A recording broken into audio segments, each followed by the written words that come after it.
So over the past, probably about a month, I've been experimenting a little bit with my photography and my post-processing really as well, and it's all kind of to do with exposure blending. And what I mean by that is, I suppose, more advanced exposure blending. I want to put an image up on the screen here, just on the sort of my right hand side here. Took this about 2 weeks ago. If you follow me on Instagram, you would have seen this already, but this is an image that I took in the Lake District, and you can see I shot directly into the sun. You got this beautiful sunset. I'm really happy with that shot, I love it. But it was so hard to post-process for me, you know, it took me about 4 or 5 hours, it was ridiculous, but I was incredibly happy with the outcome and I learned so much. And I think at the minute I've kind of got this bug for, you know, difficult exposure blends and shooting into the sun and getting these sun stars, and that's what I'm doing with this shot here. So this is an area that I've shot before. I'm in Lancashire today, by the way. I'm not in the Lake District. I'm shooting pretty local, and I'm going to get up to some of the like the Lancashire fells really here in the forest of Poland. But I had to stop off at this location en route to where I'm going. I'm only about 15 minutes to where I want to be, but this is a scene that I photographed before. Absolutely beautiful, looking down this river. We've got this kind of selection of pine trees, and then we've got this gorgeous fell off in the background. It's one of those scenes where you drive past it, if you've got a photographer's mindset, you just have to stop and grab an image. But in terms of everything I just spoke about with these exposure blends, this is a tough one to take. So I'll briefly try and talk you through what I'm doing here. I'm taking about 3 separate images, okay? So one image is just a base shot, a standard shot to capture all the foreground, mostly all these beautiful grassy banks. We're getting some nice sort of late evening light cast down into the scene. It's beautiful. That's the first shot. Second image is a long exposure with the 10 stop on the front, and I'm getting about 4 or 5 seconds, and that is purely just for the river. I want a little bit of a dreamy long exposure effect. It's going to suit this scene so well. And then finally, and this is the difficult one, this is the one that I'll probably struggle with a little bit in post-processing, exposing for the sun basically. So I'm shooting at f/22, yeah, to get that sun star effect. So you'll see it when you see the photograph. Hopefully the sun should have all these sort of lines coming off it, and it should look nice and sharp, top draw. And that will also be the exposure for the sky, so the brightest parts of the image. So it's my job when I get them home to kind of blend, you know, those 3 exposures together. But if anything, it's more just an experiment. I'm hoping this will come out quite similar to that waterfall photograph that I showed you a second ago, and that's the plan. Hoping for something quite dreamy, that sort of fantasy feel, you know, ethereal, that sort of thing. So hopefully that works out. I'll pop that one up for you to see now, and then I'm going to get to where I've planned to start today's adventure.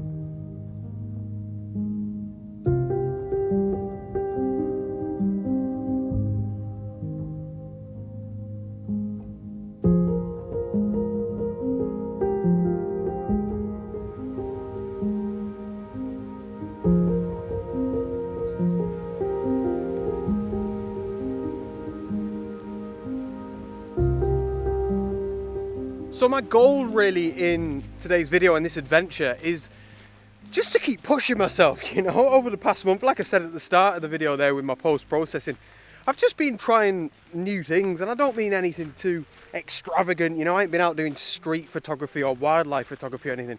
Just a few little things that otherwise I wouldn't do, and you know, like black and white photography, long exposure, fine art, coastal photography, all these things I would usually kind of shy away from and just head straight to the Lakeland Fells because, and this is the important part, that is where I feel comfortable with my photography. So doing all these small little things here is like helping me to expand that comfort zone or come out of that comfort zone, you know, only every once in a while. And I know for a fact that it's just going to keep helping me grow as a photographer. And that's what I want this video to be about really. You know, you should try these little things, and like I say, it doesn't have to be anything too crazy. You don't need to go out and try different genres of photography necessarily, but if you've never photographed waterfalls, go out and give that a shot. If you've never been to the coast with your camera, give it a go, and you just learn all these small little things that eventually will group together to help you continuously grow as a photographer. So today the plan is really to come somewhere that I just don't know, you know, the Forest of Bowland, some of the Lancashire fells. You know, I kind of know the geography, I know the landscape, but not enough for me to feel comfortable and confident that I'm going to get something decent with my camera. So yeah, there's a kind of like river just over my left shoulder here, and I'm just following that all the way here into this beautiful valley. Hopefully I should get up the side of one of the fells a little bit. Hopefully we'll get some nice sort of vistas. And the lake's pretty nice. As you can see, it's kind of getting on to sort of late evening now, so we've got that kind of golden light, but yeah, this looks good. It looks good, it looks wild, it looks desolate. Right down my street.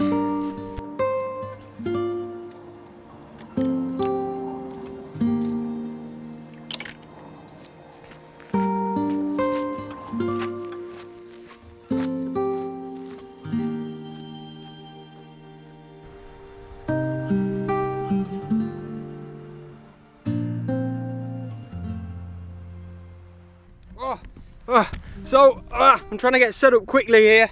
Oh goodness me, you're gonna have to excuse me. I'm just trying to take the camera's firing shots off there. We've got a rainbow, basically, is what's going on. Wow, that is dark, sorry guys. We've got a rainbow off in the distance, and I'm going to try and take a shot looking back. Focus. There we go. Focus. Looking back in that direction. I've taken one shot. I just got the camera out. I didn't bother with the tripod on aperture priority mode just to get the shot in the bag. You know, it's always better than not getting anything at all. However, now I've got time to try and compose it. And all I'm doing is trying to make the most of the layers that we've got in these fells, looking back what must be to the east. And yeah, we've got this rainbow that's kind of arching back over in, for us as the photographer, the perfect position. We've got a little selection of coniferous trees down in the bottom left as well that I'll probably include. I'll actually focus on them, you know. But yeah, the one that I shot and held in aperture priority will probably be fine, to be honest. But I might as well try and get one to make sure that I feel comfortable with the focus and the shutter speed and everything like that whilst I've got the time. I'll pop up the best one up for you to see now, guys. I'll pop up the best one up.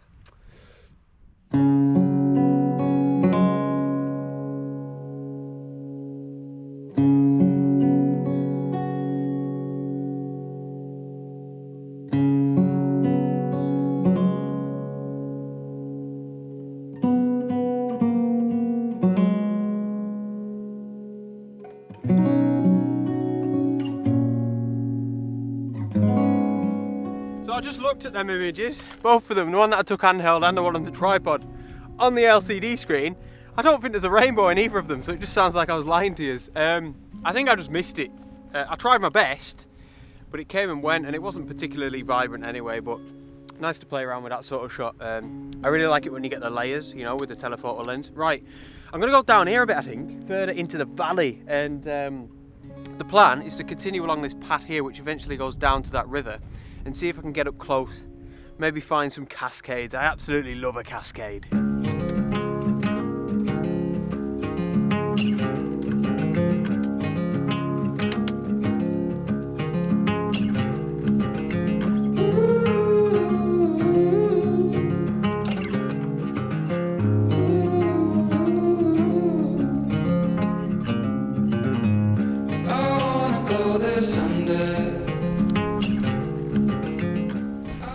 Right, so I'm set up. Oh, my remote shuttle's all over the place. I've set up again. You can see it off in the background. We're just getting kind of the last of the sun before it goes down below the fells. We haven't got, you know, we're not into sunset yet. I mean, just before it disappears altogether.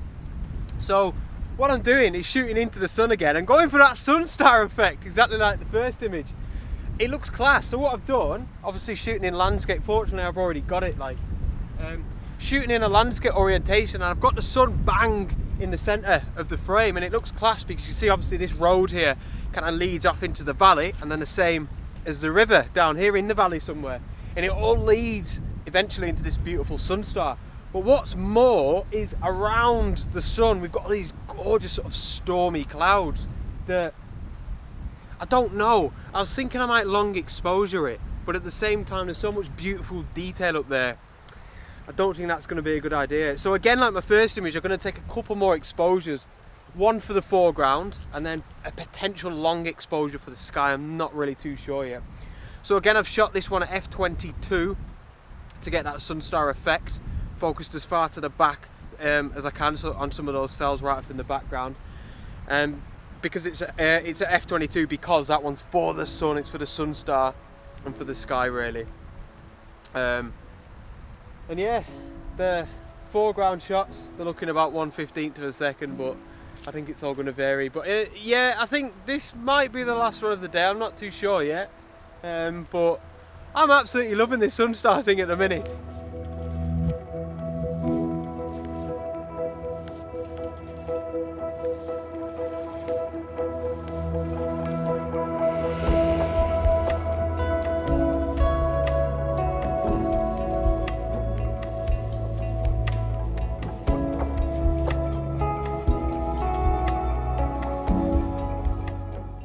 Oh, why is it so dark?